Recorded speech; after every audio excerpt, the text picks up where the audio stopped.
arvan, et õpilasfirma tegemine on mulle andnud parema aja planeerimise oskuse. Lisaks tean ma, kuidas teha raamatupidamist. Mulle meeldib näha, kuidas inimestele meeldib meie toode, kuidas nad on üllatunud meie tootevalikust. Hetkel on õpilasfirma Laadal läinud väga hästi.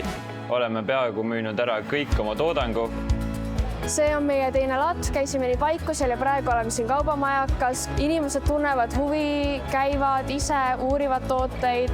Väga lahe on kõik see melu, mis siin toimub, on nii mõnus. Julgemini peab inimestega suhtlema, kuidas paremini lauda kujundada, kuidas sotsiaalmeediat rohkem teha, et see on tõesti väga palju õpetanud.